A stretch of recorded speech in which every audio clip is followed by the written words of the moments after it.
Moving toward an important category, that is ecozanoids. Ecozanoids के बारे में भी थोड़ा डिस्कस कर लेते हैं. Ecozonoid is also another category of lipid that play active role within the cell. We have completed our messenger lipid. Okay. Now we are moving toward ecozanoids. Now ecozanoids नाम से ही अगर आप थोड़ा बहुत रिकॉल करें, मैं अपने इस वाले लेक्चर में ऑल्दो अपने जितने भी प्रीवियस लेक्चर्स के लिंक हैं लिपिड से रिलेटेड वो मैं आप लोगों से जरूर अटैच कर दूंगी वो लिंक्स. देखिए ecozanoid मैंने आप लोगों को फैटी एसिड वाले चैप्टर में बताया था कि जब मैं नॉमेनक्लेचर बता रही थी. In fact it was the first, I thought या it was my first lecture जिसमें कि मैंने नॉमेनक्लेचर भी बताया था. ecozanoid एक मैंने फैटी एसिड से की चर्चा भी की थी आपके साथ में. तो एकोजा एक्चुअली एक ग्रीक वर्ड है, एकोजी, एंड इट मीन्स 20. तो कह सकते हैं एकोजानॉइड मतलब 20 कार्बन तो होंगे ही होंगे फॉर श्योर. एग्जैक्टली 20 कार्बन ही होते हैं इसके स्ट्रक्चर में. And it mainly derive from अराकिडोनिक acid. अराकिडोनिक मतलब कि आपका पॉइंट अगर हम देखें 20 कार्बन है एंड इट इज, अब अराकिडोनिक क्योंकि आया है तो पॉली अनसैचुरेटेड फैटी एसिड भी होगा इसके स्ट्रक्चर में. क्योंकि अराकिडोनिक की जो मैं बात कर रही हूं from which it actually derives is also an poly unsaturated fatty acid. Okay, although ये एक कॉन्फ्लिक्ट भी है जो नॉर्मल फैटी एसिड्स में मैंने एक आपको पैटर्न बताया था कि double bond is always started from carbon number 9 and they are non conjugated. फिर कार्बन नंबर 9, 10, 11 छोड़ के फिर 12, 13 ये पैटर्न था. बट ये एक्चुअली जो अराकिडोनिक एसिड के बारे में बात करूंगी ये उससे कतई अलग है क्योंकि यहाँ पे डबल बॉन्ड की पोजीशन बहुत अलग होती है. नॉर्मल जो पैटर्न आता है double bond and other unsaturated fatty acid में. सो ये derives from all their ecozanoids derives from arachidonic acid. ठीक है ना. अराकिडोनिक एसिड का अगर हम नॉमेनक्लेचर देखें तो वही 20 कार्बन है, 4 इसमें डबल बॉन्ड होते हैं at the position of 5.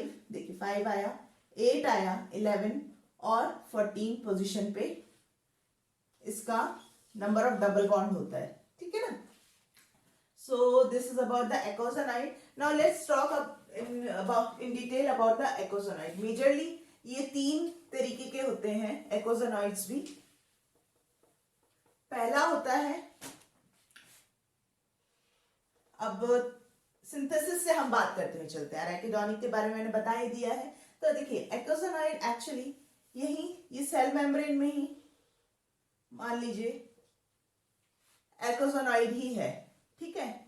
ecozanoid कोई भी एक लिपिड हो सकता है although the membrane is form with a combination of different lipid and protein. But हम यहाँ पर्टिकुलरली अराकिडोनिक एसिड की बात करेंगे क्योंकि we are talking about the ecozanoids. ठीक है. तो ecozanoids में क्या होता है कि ये मान लीजिए ये आया हमारा अराकिडोनिक एसिड है, वही आपका पोलर हेड होगा. there is any lipid that contain this arachidonic acid. Okay. there एक कोई एंजाइम आएगा that can cleave. Actually this enzyme is named as phospholipase A2. Phospholipase A2 आएगा, वो क्लीव करेगा अराकिडोनिक एसिड को. ठीक है. अराकिडोनिक एसिड फिर further under the influence of some enzyme, सबसे पहले तो देखिए हमारा क्या बनता, प्रोस्टाग्लैंडिन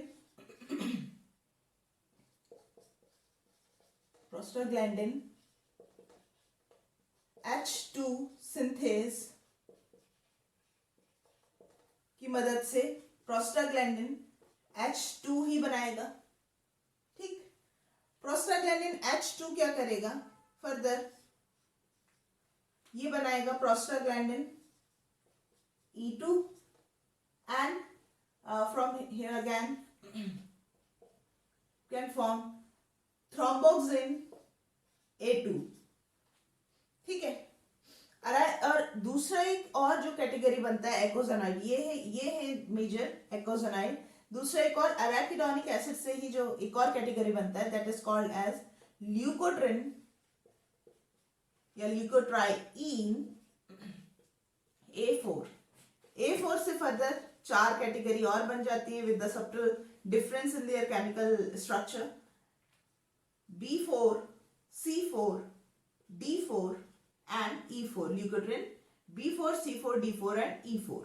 ठीक है, इसके लिए यहाँ पे एंजाइम जो आता है दैट इज लाइपोऑक्सीजनेज, और यहाँ जो एंजाइम काम कर रहा होता है दैट इज साइक्लोऑक्सीजनेज, कॉक्स 1 और 2 भी होते हैं, फिर फर्दर इसका 1 and 2। ठीक है, अब अगर बात करें कि भाई ये बेसिक तो आप लोगों को समझ में आ ही गया होगा कि भाई हमारा सेल मेम्ब्रेन में ही आपका अराकिडोनिक एसिड होता है within the cell membrane, कि किसी लिपिड में arachidonic acid is also present as one of the fatty acid, and here phospholipase will act, phospholipase will act to cleave arachidonic acid from the lipid of cell membrane, and then it undergo in the structural formation of different type of eicosanoids। Okay, let's talk about prostaglandin first। Prostaglandin की देखिए, prostaglandin basic structure में अगर बनाऊं, ये fatty acid की अगर हम थोड़ा सा रिकॉल करें तो फैटी एसिड मैंने बताया था they are the carboxylic acid with a long hydrocarbon chain that can be saturated and unsaturated। but if we talk about arachidonic acid, क्योंकि unsaturated fatty acid ही होती है, तो हम देखिए यहाँ पे स्ट्रक्चर कैसा होगा।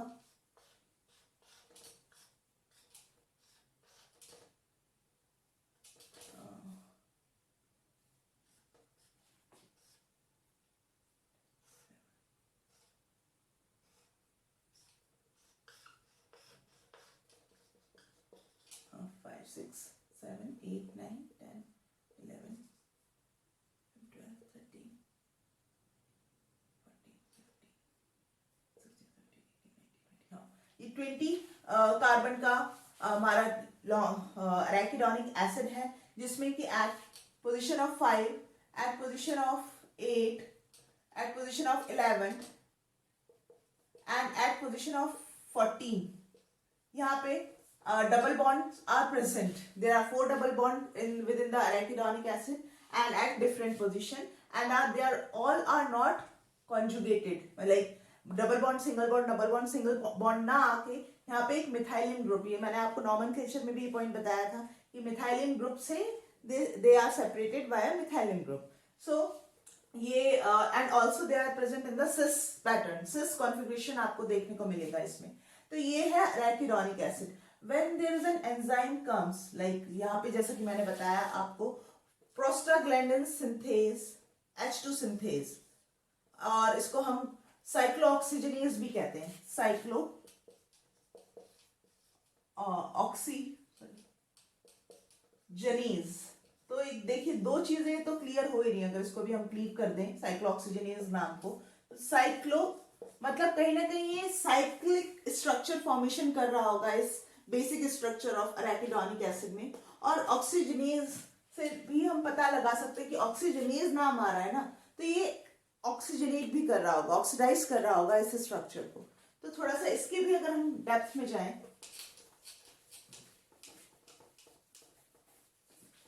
तो इस स्ट्रक्चर को ही थोड़ा हम मॉडिफाई करके देखें। साइक्लिक स्ट्रक्चर भी इसी में हम बनाने की कोशिश करते हैं और ऑक्सीडाइज भी करेंगे।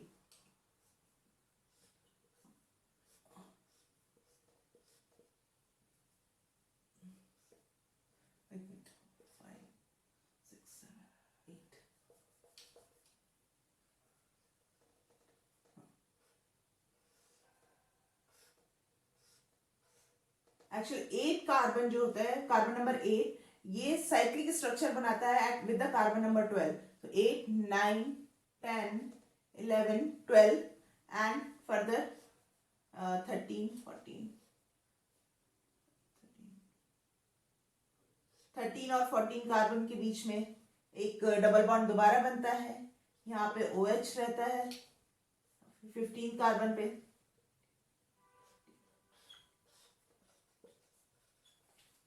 और इसके अलावा क्या होता है,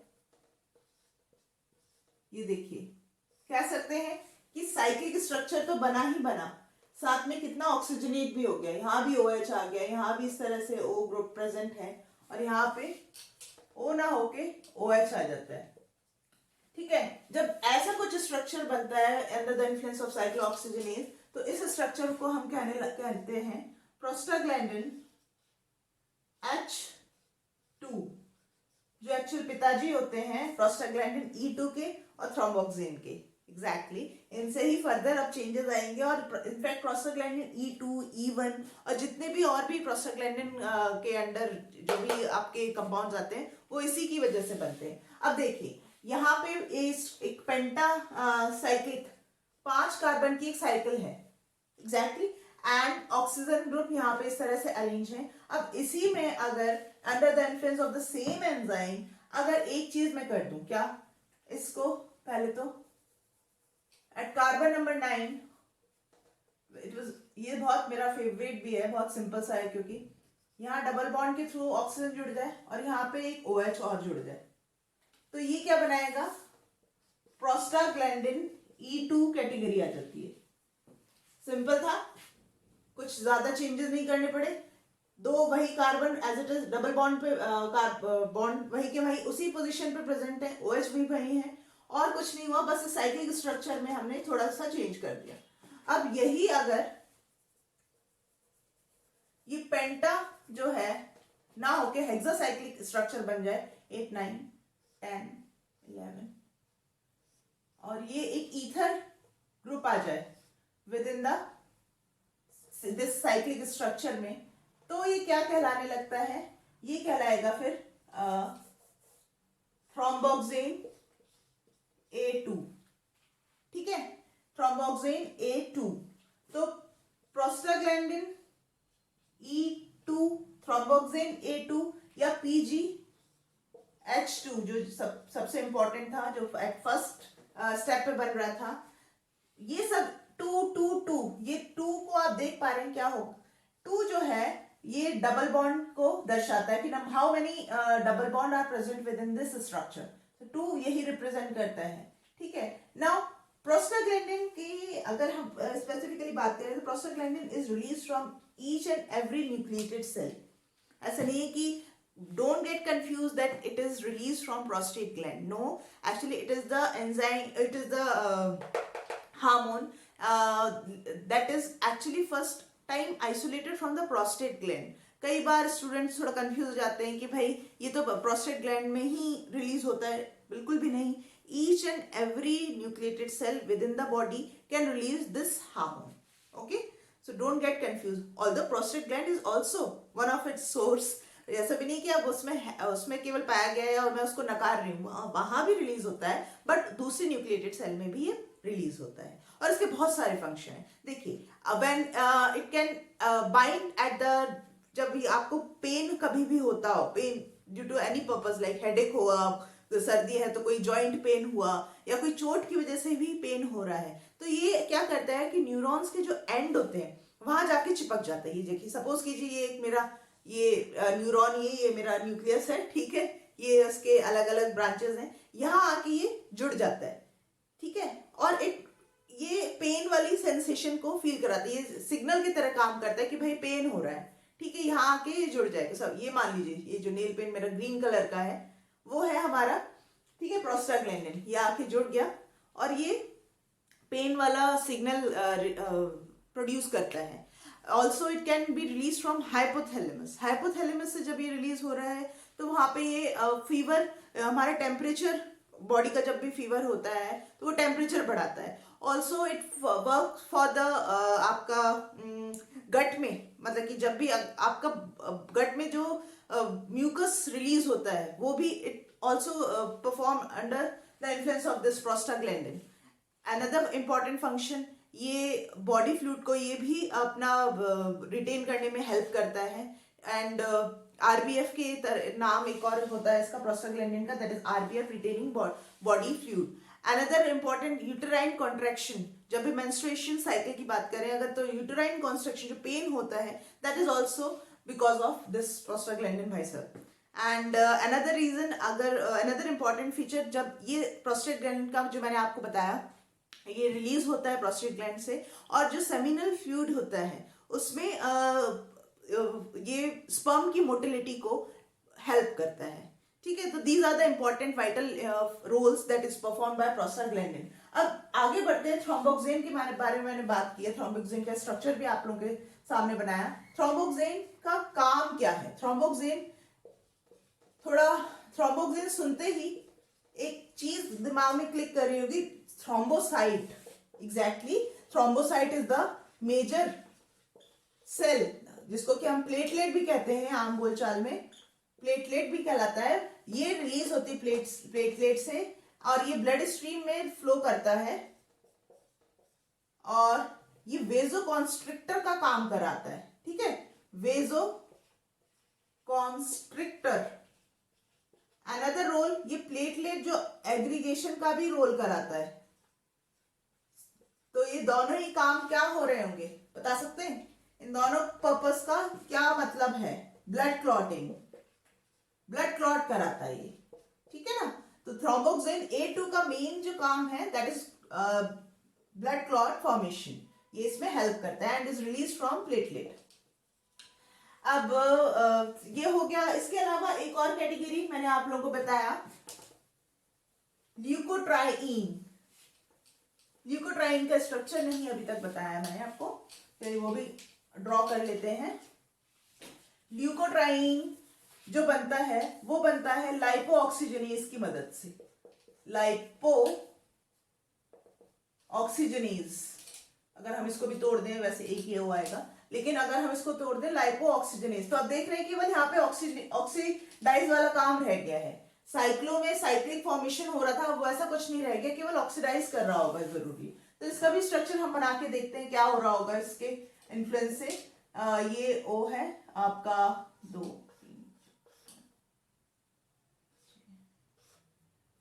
3, 5th और 6th कार्बन को ये ऑक्सीजन के थ्रू इस तरह से जोड़ देता है। 7, 8,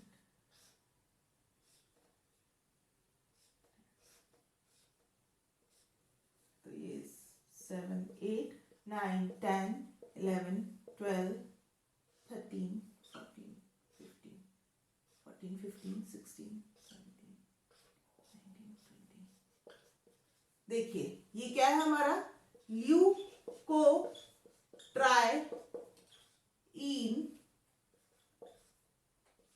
A4। 4 से समझ में आ ही गया होगा कि 4 डबल बॉन्ड है, इस वजह से 4 नाम दिया। अब चूंकि यहां पे देखिए डबल बॉन्ड, यहां पे किस पैटर्न में चल रहे हैं? Double bond single bond, double bond single bond and then double bond, तो इसलिए आया ट्राईन। ठीक है, ल्यूको का ल्यूकोसाइट से नाम आया है because leukotriene is mainly release from leukocyte. Leukocyte इसका मेन सोर्स होता है, दैट्स व्हाई ल्यूको और triene, number of double bond जो यहाँ पे कॉन्जुगेटेड है, double bond single bond configuration में जो प्रेजेंट है, उसकी वजह से ट्राईन, और total number of double bond जो है वो 4 है, तो इसलिए A4। A4 is the major group और मेजर कैटेगरी ऑफ ल्यूकोट्राईन, जिसके फर्दर इससे के डेरिवेटिव आ जाते हैं B4, C4, D4 and E4। they all are differ by a subtle difference within the structure. So it is about the leukotriene group of eicosanoid. देखिए ये भी arachidonic acid से ही बना है because of lipoxygenase enzyme की वजह से. Now leukocyte का क्या काम है? Leukocyte also works in allergic reaction. They are also perform the inflammatory response.